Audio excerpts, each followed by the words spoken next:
Before you begin, it is very important to note that all hardware is yield to torque or stretch bolts. Porsche considers these to be single-use only and must be replaced after with new ones. Safely raise and support the vehicle along with removing the rear wheels. Shown here are the two upper control arms, red arrows. Several components have been removed for photographic purposes only. You do not need to remove anything other than what is listed in this article and video. I recommend you replace one arm at a time to help prevent the suspension from sagging or lowering while working. The two upper control arms connect to the wheel carrier, red arrows, and the chassis via a subframe, or what Porsche refers to as a side carrier, blue arrows. There is access to the rear upper bolts through the side carrier, red arrow. You can access the nut by the shock, green arrow.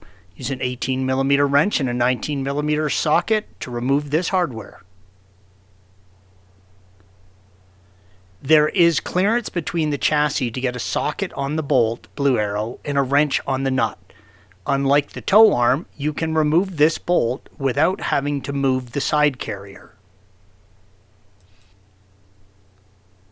The control arms connect to the wheel carrier by a 19mm bolt on the rear and a 19mm bolt and an 18mm nut on the front, red arrows. It is a tight fit, but you can remove the forward bolt without removing the rear arm. Installation is the reverse of removal. Torque all hardware to 90 Nm or 67 foot-pounds on initial torque, then an additional 90 degrees. The forward diagonal arm connects to the wheel carrier, red arrow, and to a mount in the chassis, blue arrow.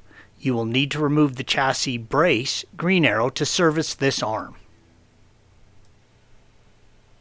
There is an air diverter on the arm. Release the plastic clips from behind, red arrow, and remove the diverter.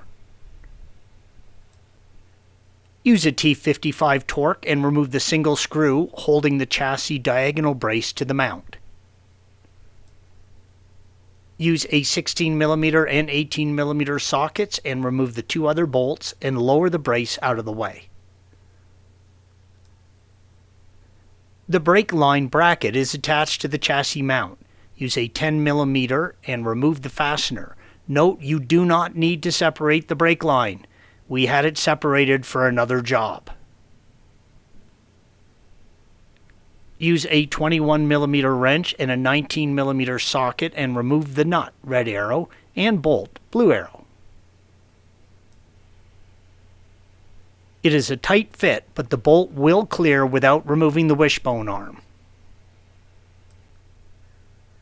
Remove the two bolts, red arrows, and the single nut, blue arrow, holding the mount to the chassis.